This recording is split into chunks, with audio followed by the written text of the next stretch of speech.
Hey everyone, I just wanted to make a little video about how to use Google Classroom from a teacher perspective. I've only been using this for a few weeks, so this is by all means not everything that you can do with Google Classroom, but kind of how to get into it and what I've seen work so far. So you start just on google.com, just go to Google. In the top right-hand corner, it will ask you to sign in. If you have a Gmail account, then you'll be ready to go. If you don't, then you'll actually have to sign up for an account, which is free and easy. You would just do that here, use another account. It'll look a little different for you if you haven't logged into Google before. So you'll just sign into your account.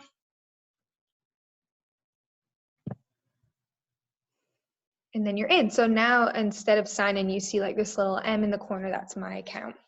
Next to it, you see this little block of icons. These are all the features that you can use on Google, Gmail, Calendar. You'll see Google Docs, Google Slides. Somewhere in this mix, everyone's is a little different. You can personalize it. You'll see a chalkboard that says Classroom. So this is how my home screen of Google Classroom looks. If you haven't used it before, you won't see any of these classes listed. It will just be a blank page. These are the classes that I've made so far. So to create a classroom, you'll see this plus sign in the top right-hand corner, create or join a class. You'll press on that and you'll press create a class. Now from your student's perspective, which would be kind of a different video, they'll be pressing join class. But for your perspective, you'll say create a class. So here it's very simple, class name. I've been doing kind of fake ones, so training classroom. You can enter anything else here if you have sections that you teach or if you want to say what subject it is, etc. Give that a second.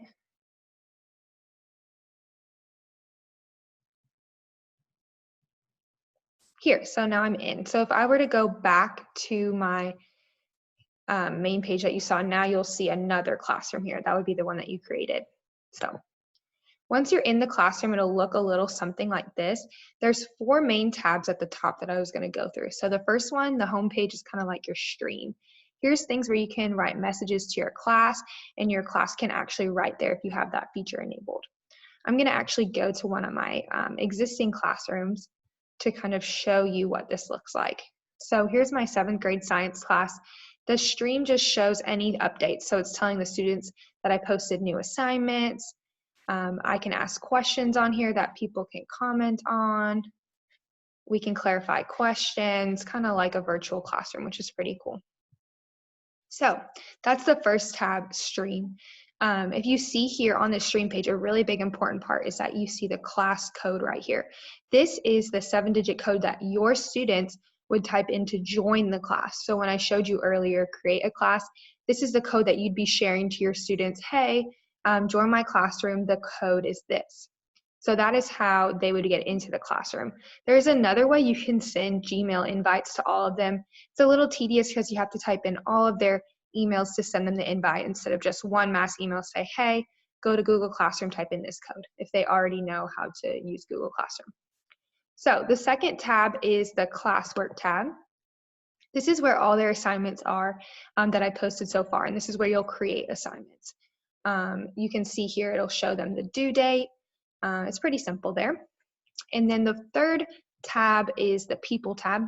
This shows who the teacher is and who the students are in the class.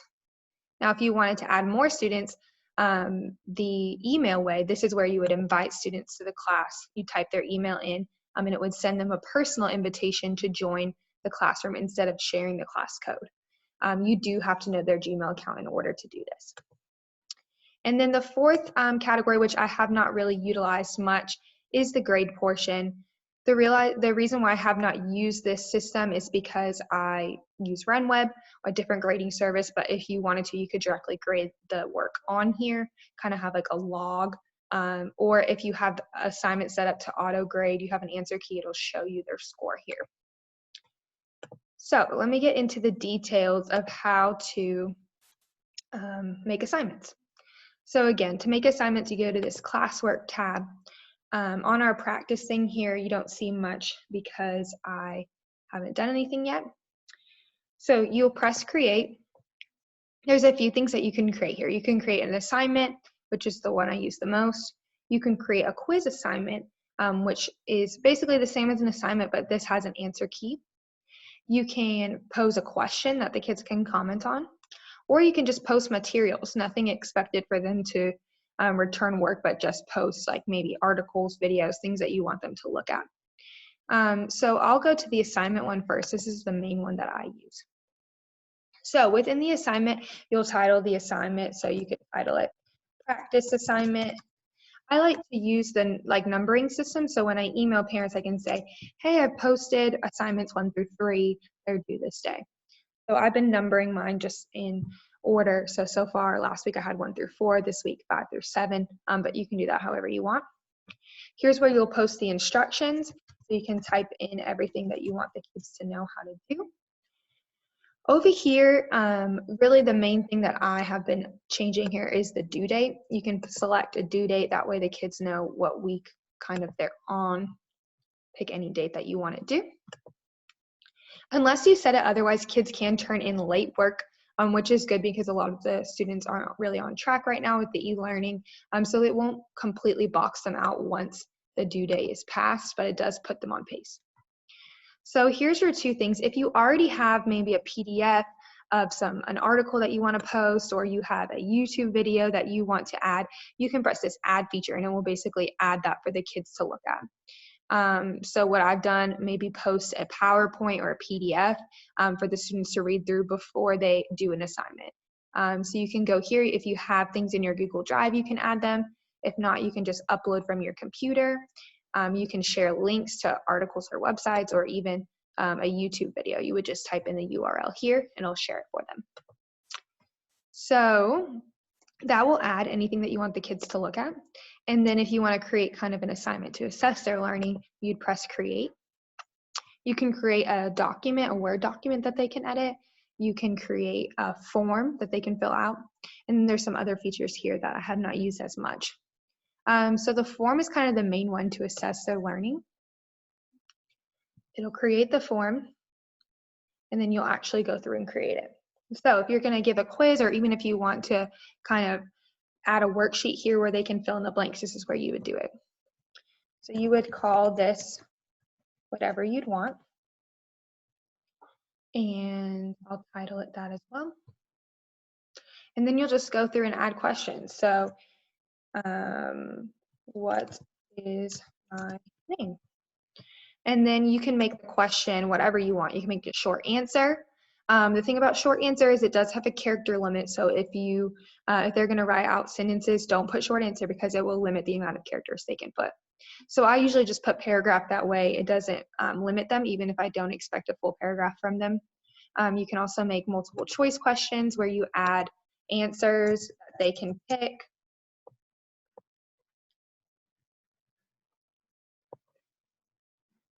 It's totally up to you. You can also add pictures into this if you wanted to. If you wanted to show a diagram, a graph, and make a question about it, you can upload a picture to go into the question.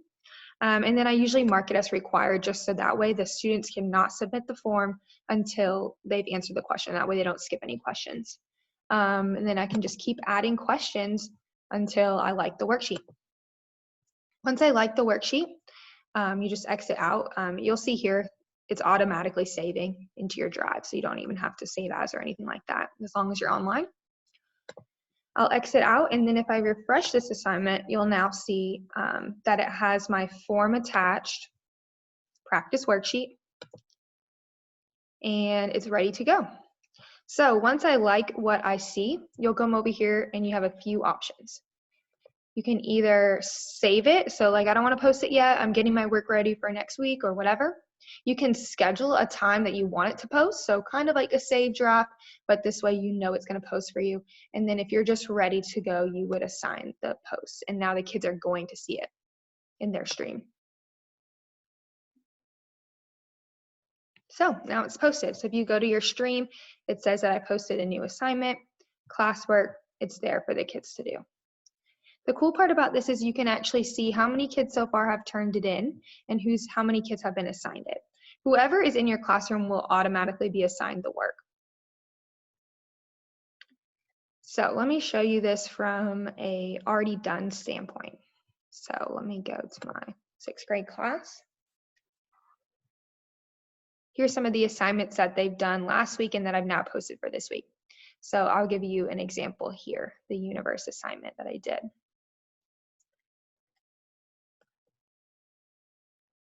So on this instructions tab, you'll see here's my instructions. I had uploaded a PDF for the kids in that upload function for them to look through. And then I made a question form for them to answer once they read through. Kids are commenting on it, kind of silly comments, it's fun, but they can ask questions there too. As a teacher standpoint, under the student work, I can see how many kids have turned it in and how many kids have been assigned it but not turned it in. It's a little tricky here because there's 2 ways that the students turn the work in. And if they don't press the turn it in button, it won't be marked as turn it in, it'll be marked as missing as you see here, but they've actually filled out the form and I can see their form. So I've actually received all of this class's work, but we're still adjusting to making sure we press the turn it in button. So now from a teacher perspective, I can go to this form that I made. I'll press edit down here. And I can see all the responses right here. So here's my questions, here's my responses. As you can see, I already have 32 responses. So here's how I see their work. You can see a summary of it, which isn't super helpful, but if you just want to see a summary of their answers, you can. I like to do mine either by question or by individual. I think individual is the easiest. So I can go form by form. You see I have 32 forms here. So here's Rania's work, here's the questions, here's all her answers. I can grade it, see what I like, go to the next one. You can also actually export this into an Excel sheet if you wanted to see all the answers at once. There's a lot of features here, but this is how I know who did the work. I can just click through, I can see it, I can see their responses. Awesome. So I'll show you one more feature on this page. Another type of classwork that you can post. So quiz assignment is very similar to the form I showed you. The only difference here is that you can actually make an answer key, so it can auto grade for you. So when you make a question, it's the same as you had seen before, but now you can make an answer key and actually say what you want the answer to be. And then the system will grade the students' responses for them. I haven't really used this function because most of my questions are short or long answer, and so there really is no set answer key. But if you were doing a multiple choice quiz, this would be really easy for you. So another thing that you can create is just the material, which I've done before. Say you usually show slides or videos, and so the students don't have access to those at their house. You can use the material key. You can say slides for this week or whatever you want to put. And then you can actually add them from your computer, either a file, or you can even create slides here, make them for them to see. You can upload videos, and then you can just put like review this material before proceeding, or whatever you want to say. But yeah, I think that I've covered pretty much all. Let me show you one more thing that you can create. Another thing that you can upload is a document. This would be good for English teachers or just anyone that's doing a writing assignment. You can actually create a doc. So this is different from the form. This is like a Microsoft Word version on Google. So you would say, you could write your writing prompt here and then say your response. So I have my writing prompt for the students. I'd write it out, write 2 paragraphs on this and that, and then say, put your response here. So now when I get out of this, you have a few options here. Students can view the file. This would just let them view it. They cannot edit it, so that doesn't really do you any good. But you can put students can edit the file. And so now when students come to this work, you could say, view the doc with the writing prompt. Write your answers in the space provided. and then press turn in. I put those in all caps because my students are having a hard time with that. So that's another thing that you could do. You could do a writing prompt or just something that you want them to be able to just type out their responses. You actually want to save this, you would press save, and it would be ready to go.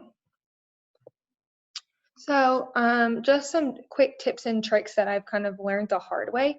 On any assignment that you make, whether it be a form or a doc, you want to make sure that your first question or a question on there is what is your name, and kind of give them a place to put their name.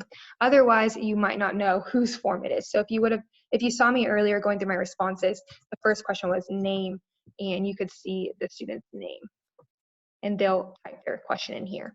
And since I marked it as required, the students can't proceed with the form without filling this out. So that's kind of your fail-safe so that we know who turned in the form.